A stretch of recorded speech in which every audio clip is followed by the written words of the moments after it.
10/3/2024 యొక్క అవ్యక్త మురళి ఆధారంతో సంకల్ప శక్తి యొక్క ఎకానమీ చేస్తూ అలజడిలో అచలంగా ఉండే యోగాభ్యాసం చేద్దాం. ఓం శాంతి. నేను ఆత్మను, బిందు స్వరూపాన్ని, చైతన్య శక్తిని. స్వయంగా భగవంతుడే నా సహచరుడు.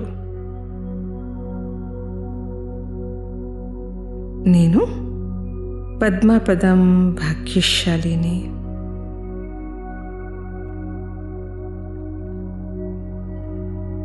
అనేక జన్మల కోసం అమరత్వం యొక్క వరదానం పొంది ఉన్నాను.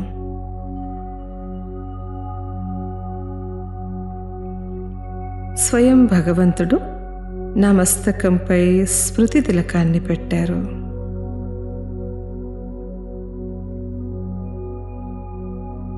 ఇది నా అవినాశీ శ్రేష్ఠ భాగ్యానికి గుర్తు.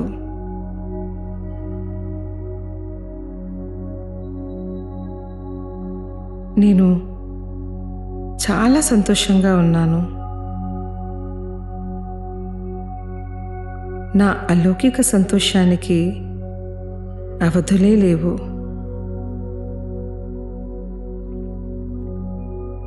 సాగరం కన్నా ఎక్కువ, ఆకాశం కన్నా ఉన్నతమైంది నా సంతోషం.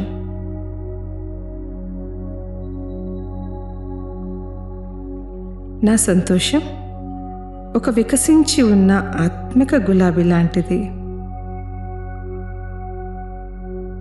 వికసించిన పుష్పాన్ని భగవంతునికి అర్పిస్తారు. నేను సదా వికసించి ఉన్నాను.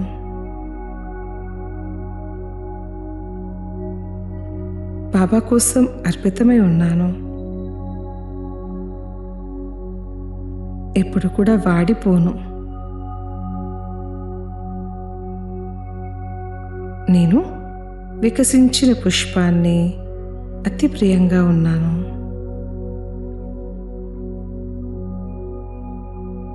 బాబా కోసము అర్పితమైన నేను ఆత్మిక పుష్పాన్ని. సంపూర్ణ పవిత్రంగా ఉన్నాను. స్వయంగా భగవంతుడే నాకు పవిత్రత వరదానాన్ని ఇచ్చారు.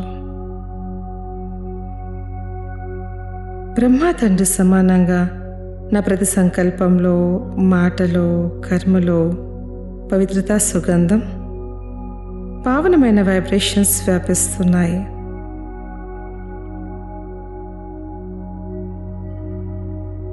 నా పవిత్రమైన సంకల్పాల ఫౌండేషన్ పటిష్టంగా ఉంది. అన్ని రకాల వ్యర్థాల యొక్క లీకేజ్ను సమాప్తం చేస్తున్నాను. ఒక నావకు చిన్న లీకేజ్ ఉన్నా కానీ దాన్ని తక్కువగా అంచనా వేయడానికి వీల్లేదు. అలాగే నా జీవిత నావలోనే అన్ని రకాల వ్యర్థపు లీకేజ్లను సమాప్తం చేశాను. నేను అన్ని అలౌకిక ఖజానాలతో సురక్షితంగా ఉన్నాను.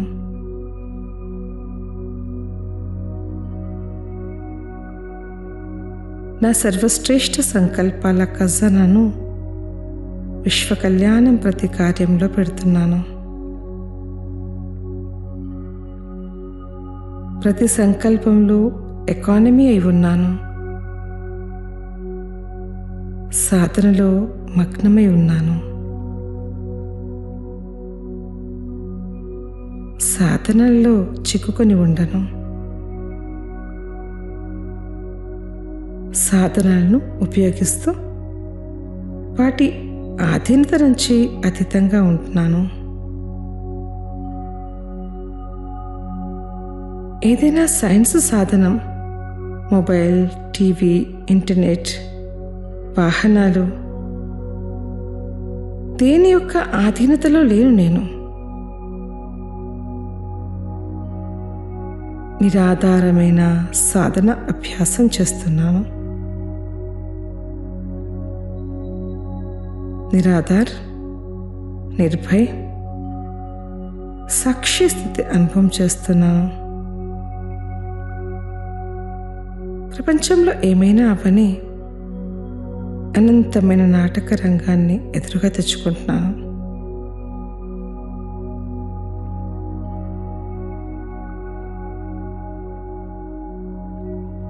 ప్రపంచంలో ఏం జరుగుతున్నా అనంతమైన డ్రామా సమానంగా చూస్తున్నాను. భయం కలిగించే పరిస్థితులున్నా నా సహచరుడు మరియు నా భాగ్యం యొక్క స్మృతితో యోగయుక్తంగా హర్షితముఖంగా ఉంటూ దాటేస్తాను. అలజడిలో కూడా నేను అచలమైన అడోలమైన స్థితిని అనుభవం చేసుకుంటాను. అన్ని రకాల వ్యర్థాల నుంచి ముక్తై ఉన్నాను. కాబట్టి మనసు బుద్ధి యొక్క లైన్ క్లియర్గా ఉంది. నా హృదయం సదా సత్యమైంది మరియు స్వచ్ఛమైంది.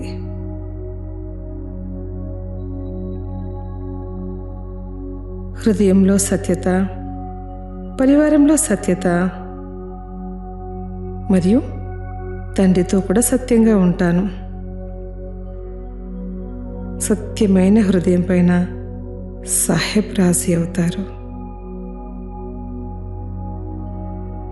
నేను స్వయం సంకల్పాలు, మాటలు మరియు కర్మలపైన అటెన్షన్ ఉంచుకుంటున్నాను. రోజు రాత్రి చాట్ను చెక్ చేసుకుంటున్నాను. తండ్రికి సత్యమైన చాట్ని అర్పించి బాబాతో శక్తి తీసుకుంటూ వరదానాలు తీసుకుంటూ ముందుకెళ్తున్నాను. నేను బహుకాలపు అభ్యాసం చేసే ఆత్మను మధ్య మధ్యలో ఒక్క సెకండ్లో విదేహిగా అయ్యే అభ్యాసం చేస్తూ ఉన్నాను. నేను విదేహి ఆత్మను, విజయీ ఆత్మను, నిర్భయ్ ఆత్మను, నిరాధార్ సాధన చేసేటువంటి ఆత్మను, సాక్షిని, ఎకానమీ అవతారాన్ని. ఓం శాంతి శాంతి శాంతి. ఓం శాంతి. మధురమైన పిల్లలారా, ఈ ప్రపంచమంతటిలో మీ వంటి పదమాపదం భాగ్యశాలి విద్యార్థులు ఎవ్వరూ లేరు. మిమ్మల్ని స్వయం జ్ఞానసాగరుడైన తండ్రి టీచర్ అయి చదివిస్తూ ఉన్నారు. ఏ ఆసక్తి సదా ఉంటే మోహపు బంధనాలు తెగిపోతాయి. సేవ చేసేందుకు ఆసక్తి ఉంటే మోహపు సూక్ష్మ బంధనాలు తొలగిపోతాయి. ఈ కన్నులతో చూసేదంతా నాశనం అవుతుంది. సదా బుద్ధిలో ఉండాలి. వాటిని చూస్తూ కూడా చూడనట్లుండాలి. తండ్రి శ్రీమతము చెడు వినకు, చెడు కనకు. ఓం శాంతి. శివ్ భగవాను వాచ మధురమైన శాలిగ్రామాలకు లేక ఆత్మీక పిల్లలకి చెప్తూ ఉన్నారు. మీరు సత్యయుగము ఆదిలో ఆది సనాతన పవిత్ర దేవీ దేవతా ధర్మానికి చెందిన వారమని అర్థం చేసుకున్నారు. ఆది సనాతన దేవీ దేవత ధర్మన్నైతే చాలామంది అంగీకరిస్తారు. కానీ దానికి హిందూ ధర్మం అని పేరుంచారు. ఆది సనాతనంలో మనమెవరమో మీకు తెలుసు. పునర్జన్మలు తీసుకుంటూ ఈ విధంగా అయ్యారు. ఇది స్వయం భగవంతుడే కూర్చొని అర్థం చేయిస్తూ ఉన్నారు. భగవంతుడు దేహధారి మానవుడు కాదు. ఇతరులందరికీ వారి వారి దేహాలు ఉన్నాయి. శివబాబాను విదేహి అని అంటారు. వారికి తమ సొంత దేహం లేదు. మిగిలిన వారందరికీ వారి సొంత దేహాలు ఉన్నాయి. కాబట్టి స్వయాన్ని కూడా విదేహీనని భావిస్తే ఎంత మధురంగా ఉంటుంది. మనం ఎలా ఉండేవారమో ఇప్పుడు ఎలా తయారయ్యామో, ఈ డ్రామా ఎలా తయారైందో దీన్ని గురించి కూడా మీకు తెలుసు. దేవీ దేవతా ధర్మమే పవిత్ర గృహస్థ ఆశ్రమంగా ఉండేది. ఇప్పుడు ఆశ్రమంగా లేదు. ఇప్పుడు మనము ఆది సనాతన దేవీ దేవతా ధర్మ స్థాపన చేస్తున్నామని మీకు తెలుసు. దానికి ఇప్పుడు హిందూ ధర్మం అని పేరుంచారు. ఆది సనాతన హిందూ ధర్మం లేనే లేదు. బాబా అనేక పర్యాయాలు ఆది సనాతన ధర్మము వారికి అర్థం చేయించమని చెప్పారు. మీరు ఆది సనాతన దేవీ దేవత పవిత్ర ధర్మానికి చెందినవారా లేక హిందూ ధర్మానికి చెందినవారా అని ఇందులో వ్రాయమని వారికి చెప్పండి. అప్పుడు వారికి 84 జన్మలు తెలుస్తాయి. ఈ జ్ఞానము చాలా సహజమైనటువంటిది. లక్షల సంవత్సరాలు అన్నందువల్ల మానవులు తికమక పడతారు. ఇది కూడా డ్రామాలో నిర్ణయించబడి ఉంది. సతో ప్రధానం నుండి తమో ప్రధానంగా తయారవ్వడం కూడా డ్రామాలో ఒక భాగమే. దేవీ దేవత పవిత్ర ధర్మానికి చెందినవారా లేక హిందూ ధర్మానికి చెందినవారా అని ఇందులో వ్రాయమని వారికి చెప్పండి. అప్పుడు వారికి 84 జన్మలు తెలుస్తాయి. ఈ జ్ఞానము చాలా సహజమైనది. లక్షల సంవత్సరాలు అన్నందువల్లే మానవులు తికమక పడుతూ ఉన్నారు. ఇది కూడా డ్రామాలో నిర్ణయించబడి ఉంది.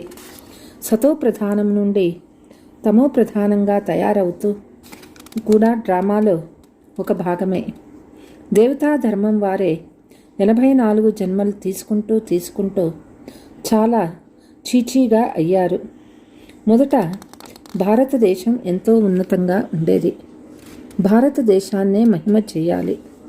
ఇప్పుడు మళ్ళీ తమో ప్రధానం నుండి సతో ప్రధానంగా పాత ప్రపంచం నుంచి కొత్త ప్రపంచంగా తప్పకుండా తయారవ్వనున్నది.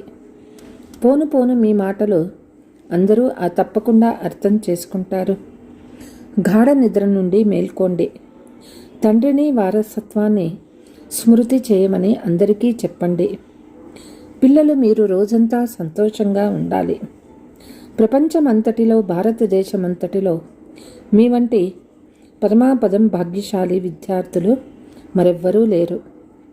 మనం ఎలా ఉండేవారమో మళ్ళీ అలాగే తయారవుతామని మీకు తెలుసు. మళ్ళీ వారే శుభ్రమై వస్తారు. ఇందులో మీరు సంశయపడకండి. ప్రదర్శనీలో కొద్దిగా విని వెళ్ళిన వారు ప్రజలుగా అవుతూ ఉంటారు. ఎందుకంటే ఈ అవినాశి జ్ఞానధనము వినాశం అవ్వదు. రోజు రోజుకి మీ సంస్థ వేగాన్ని పుంజుకుంటుంది. తర్వాత గుంపులు గుంపులుగా మీ వద్దకు వస్తారు. నెమ్మదిగా ధర్మస్థాపన అవుతుంది. ఎవరైనా గొప్పవారు బయట నుండి వస్తే వారిని చూసేందుకు అనేక మంది మనుషులు గుంపులు గుంపులుగా వెళ్తారు. ఇక్కడ అటువంటి మాటే లేదు. ఈ ప్రపంచంలో ఉన్న వస్తువులన్నీ వినాశనమయ్యేవని మీకు తెలుసు. వాటిని చూడకూడదు. చెడు చూడకు. ఈ మురికి అంతా భస్మం అవ్వనున్నది. మీరు చూసే మానవులు మొదలైన వారందరూ కలియుగంలో వారని మీకు తెలుసు. మీరు సంగమయుగంలోని బ్రాహ్మణులు. సంగమయుగం గురించి ఎవరికీ తెలియదు. ఇది సంగమయుగము. ఇప్పుడు ఇంటికి వెళ్ళాలి అని స్మృతి చెయ్యండి చాలు. పవిత్రంగా కూడా అవ్వాలి. తండ్రి చెప్తూ ఉన్నారు, ఈ కామ వికారము ఆది మధ్యాంత దుఃఖం ఇస్తుంది. దీన్ని జయించండి. విషం కొరకు ఎంత విసిగిస్తారో చూడండి. తండ్రి చెప్తూ ఉన్నారు, కామము మహాశత్రువు, దానిని జయించాలి. ఇప్పుడు ఈ ప్రపంచంలో అనేక మంది మనుషులు ఉన్నారు. మీరు ఒక్కొక్కరికి ఎంతవరకు అర్థం చేయిస్తారు? ఒకరికి అర్థం చేయిస్తే రెండవ వారు ఇది ఇంద్రజాలమని అంటారు, చదువు వదిలేస్తారు. అందుకే తండ్రి అని ఆది సనాతన ధర్మానికి చెందిన వారికి అర్థం చేయించమని చెప్తూ ఉన్నారు. ఆది సనాతనమే దేవతా ధర్మము. ఈ లక్ష్మీనారాయణులు ఈ పదవి ఎలా పొందుకున్నారో మీరు అర్థం చేయిస్తారు. మనుషుల నుండి దేవతలుగా ఎలా తయారయ్యారు? తప్పకుండా ఇది అంతిమ జన్మ అయ్యే ఉంటుంది. 84 జన్మలు పూర్తి చేసుకొని మళ్ళీ ఇలా తయారయ్యారు. ఎవరికి సేవ చేయాలని ఆసక్తి ఉంటుందో వారు అందులో నిమగ్నమై ఉంటారు.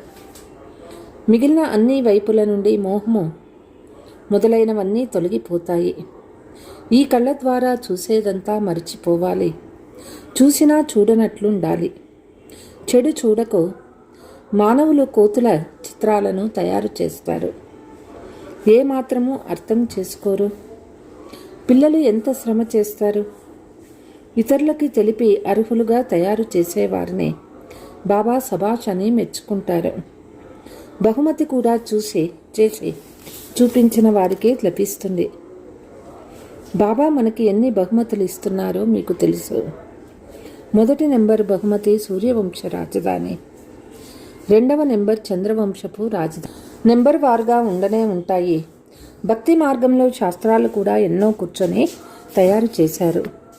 ఈ శాస్త్రాలను చదవడం, యజ్ఞము తపము చేయడం ద్వారా తండ్రిని కలుసుకోలేరని చెప్తూ ఉన్నారు.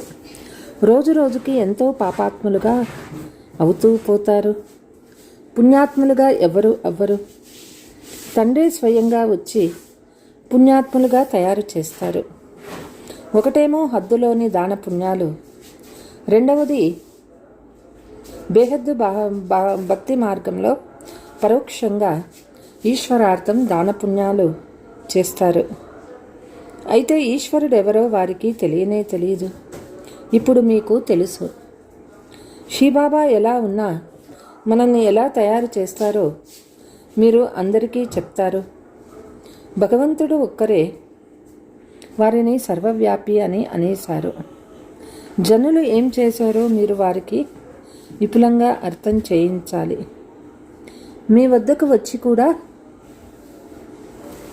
వింటారు. బయటికి పోతూనే మర్చిపోతారు. జ్ఞానము చాలా బాగున్నది అంటారు. మేం మళ్ళీ వస్తామని మీకు చెప్తారు. కానీ మోహపు నరాలు తెగవు.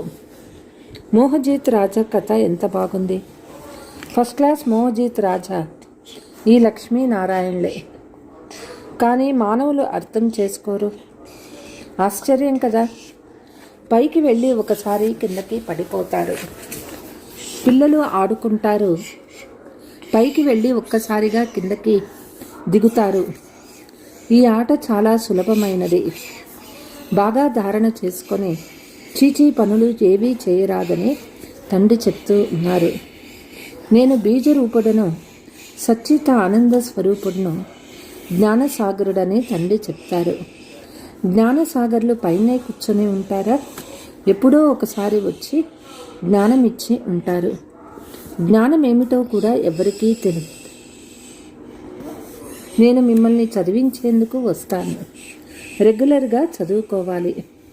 ఒక్కరోజు కూడా చదువు మిస్ చేసుకోరాదు. ఏదో ఒక మంచి పాయింట్ తప్పకుండా లభిస్తుంది. మురళి చదువుకుంటే ఆ పాయింట్ తప్పకుండా మిస్ అయిపోతుంది. అనేక పాయింట్లు ఉన్నాయి. భారత్వాసులైన మీరు ఆది సనాతన దేవీ దేవతా ధర్మానికి చెందినవారని అర్థం చేయించాల. ఇప్పుడు అనేక ధర్మాలు ఉన్నాయి. చరిత్ర తప్పకుండా రిపీట్ అయ్యే తీరాలి. ఇది పైకి ఎక్కి కిందకి దిగే నిచ్చెన. మెట్లు ఎక్కి దిగుతూ ఉండమని ఆజ్ఞాపిస్తారు కదా. మీరందరూ జిన్నులే కదా. 84 మెట్లు పైకి ఎక్కుతారు, మళ్ళీ కిందకి దిగుతారు. అనేక మంది మనుషులు ఉన్నారు. ప్రతి ఒక్కరూ పాత్ర చేయాల్సి ఉంటుంది. పిల్లలు చాలా ఆశ్చర్యపడాలి. మీకు అనంతమైన నాటకాన్ని గురించి సంపూర్ణ జ్ఞానం లభించింది. ఈ మొత్తం సృష్టి ఆది మధ్యాంతాలను గురించి ఇప్పుడు మీకు మాత్రమే తెలుసు. ఇతర ఏ మనుషులకి తెలియదు. సత్యయుగంలో ఎవరి నోట నుండి చెడు శబ్దాలు వెలుపడవు. ఇక్కడ ఒకరినొకరు తిట్టుకుంటూ ఉంటారు. ఇది విషయ వైతరిణి నది, రౌరవ నరకము. మానవులంతా రౌరవ నరకంలో పడి ఉన్నారు. ఇక్కడ అందరూ యథా రాజా రాణి తథా ప్రజ. చివరిలో మీకు తప్పకుండా విజయం లభిస్తుంది. అప్పుడు ఆది సనాతన దేవీ దేవతా ధర్మాన్ని ఎవరు స్థాపించారో తెలుసుకుంటారు. ఇది మొట్టమొదటి ముఖ్య విషయం. దీని గురించి ఎవ్వరికీ తెలియదు. బాబా పేదల పెన్నిది అయినారు. చివరిలో చాలా ఆలస్యమైనప్పుడే అందరూ అర్థం చేసుకుంటారు. ఇప్పుడు మీకు 3వ నేత్రం లభించింది. మధురమైన ఇల్లు, మధురమైన రాజ్యం బుద్ధిలో గుర్తున్నాయి. ఇప్పుడు శాంతిధామము సుఖధామానికి వెళ్ళాలని తండ్రి చెప్తూ ఉన్నారు. మీరు ఏ పాత్ర అభినయించారో అదంతా బుద్ధిలోకి వస్తుంది కదా. బ్రాహ్మణులు తప్ప మిగిలిన వారంతా చచ్చుబడి ఉన్నారు. బ్రాహ్మణులు మాత్రమే నిలుస్తారు. బ్రాహ్మణులే దేవతలుగా అవుతూ ఏకధర్మ స్థాపన జరుగుతుంది.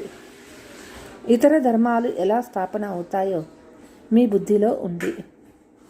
తెలిపించేవారు ఒక్క తండ్రి మాత్రమే. ఇటువంటి తండ్రిని క్షణక్షణం గుర్తు చేసుకోవాలి. వ్యాపారం మొదలైనవి భలే చేయండి. తప్పకుండా పవిత్రంగా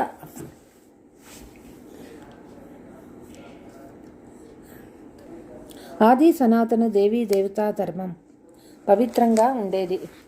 ఇప్పుడు మళ్ళీ పవిత్రంగా అవ్వాలి. నడుస్తూ తిరుగుతూ పనులు చూసుకుంటూ తండ్రిని స్మృతి చేస్తే మీరు సతో ప్రధానంగా అవుతారు. సతో ప్రధానము అప్పుడే శక్తి వస్తుంది.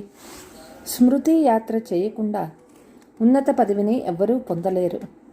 సతో ప్రధానం వరకే చేరుకున్నప్పుడే మీ పాపాలు తొలగిపోతాయి. ఇది యోగాగ్ని. ఈ పదము గీతలోనిది. యోగము యోగము అంట తల బాదుకుంటూ ఉంటారు. విదేశస్తులు కూడా చిక్కించుకొని యోగం నేర్పించేందుకు తీసుకొస్తారు. ఇప్పుడు మీరు చెప్పే మాటలు ఎవరైనా అర్థం చేసుకుంటారా? పరమాత్మ సుప్రీం సోల్ ఒక్కరే. వారే వచ్చి అందరినీ సుప్రీంగా తయారు చేస్తూ ఉన్నారు. ఒకానొక రోజు వార్తాపత్రికల వారు ఈ విషయాలు వ్రాస్తారు, వేస్తారు. ఇది సత్యము. ఒక్క పరంపిత పరమాత్మ తప్ప రాజయోగాన్ని ఇతరులెవరూ నేర్పించలేరు. ఇటువంటి విషయాలను పెద్ద పెద్ద అక్షరాలతో పత్రికల్లో వేయించాల్సి వస్తుంది. అచ్చా, मीठे मीठे सिकीलते बच्चों प्रति मात पिता बाप दादा का याद प्यार और रूहानी बाप की रूहानी बच्चों को नमस्ते. हम रूहानी बच्चों की रूहानी मात पिता बाप दादा को याद प्यार गुड मॉर्निंग. नमस्ते नमस्ते. ధారణ: సూర్యవంశ రాజధానిని బహుమతిగా తీసుకునేందుకు బాప్ దాదా సభాష్ అని మెచ్చుకునేలా సేవ చేసి చూపించాలి. మోహపు సూక్ష్మ బంధనాలను తెంచివేయాలి. జ్ఞానసాగరుడైన విదేహీ తండ్రి స్వయంగా చదివించేందుకు వస్తారు. కాబట్టి ప్రతిరోజు క్రమం తప్పకుండా చదవాలి. ఒక్కరోజు కూడా చదువు మిస్ చేయరాదు. తండ్రి సమానంగా విదేహీలుగా అయ్యే పురుషార్థం చేయాలి. వరదానము: మీ ప్రాక్టికల్ జీవనం యొక్క ప్రూఫ్ ద్వారా సైలెంట్ శక్తి యొక్క ప్రభావాన్ని వ్యాపింపచేసే విశేష సేవాదారీ భవ. ప్రతి ఒక్కరికి సైలెంట్ శక్తిని అనుభవం చేయించాలి. ఇది విశేషమైన సేవ. ఎలాగైతే సైన్స్ శక్తి ప్రసిద్ధమై చెందిందో అలా సైలెన్స్ శక్తి కూడా ప్రసిద్ధి చెందాలి. అందరి నోటి నుండి సైలెన్స్ శక్తి సైన్స్ కంటే ఉన్నతమైనదని ధ్వని రావాలి. ఆ రోజు కూడా వస్తుంది. సైలెంట్ శక్తి యొక్క ప్రత్యక్షత అనగా తండ్రి యొక్క ప్రత్యక్షత. సైలెంట్ శక్తికి ప్రాక్టికల్ రుజువు మీ అందరి జీవితమే. ప్రతి ఒక్కరూ నడుస్తూ తిరుగుతూ ఉన్న శాంతి యొక్క మోడల్గా కనిపించాలి. అప్పుడు సైన్స్ వారి దృష్టి కూడా సైలెన్స్ వారి వైపుకే వస్తుంది. ఇటువంటి సేవ చేసినప్పుడు అందరూ వీరు విశేష సేవాధారీలని అంటారు. స్లోగన్: సేవ మరియు స్థితుల బ్యాలెన్స్ ఉంచుకుంటే అందరి ఆశీర్వాదాలు లభిస్తూ ఉంటాయి. అచ్చా. ఓం శాంతి.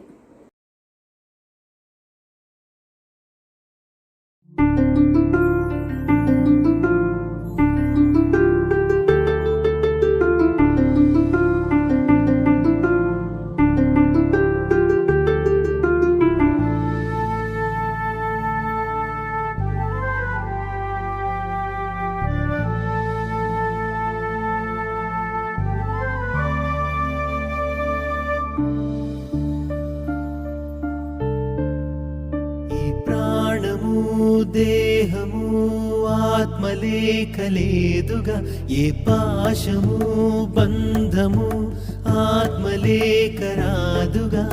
పోయే జన్మల మిగిలే కర్మకు ఉంటుంది ఫలితం. మంచి చెడ్డల నుంచే ఆత్మకు మళ్ళీ ఓ జననం. ఈ ఆత్మేగా సత్యం, ఈ ఆత్మేగా సర్వం. శరీరమన్న మాట మాయరా. ఈ ప్రాణము దేహము ఆత్మలేఖలేదుగా, ఏ పాశము బంధము ఆత్మలేఖరాదుగా.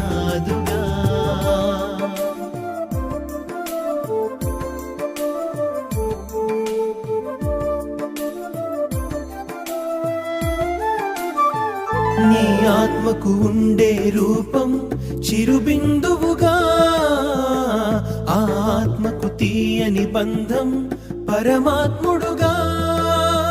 ఆత్మకున్న శక్తులు మూడు మూర్తులు, చేసుకుంటే నీ వశం, నీదే ముక్తి మార్గము. ఈ ప్రాణము దేహము ఆత్మలేఖలేదుగా, ఏ పాశము బంధము ఆత్మలేఖరాదుగా.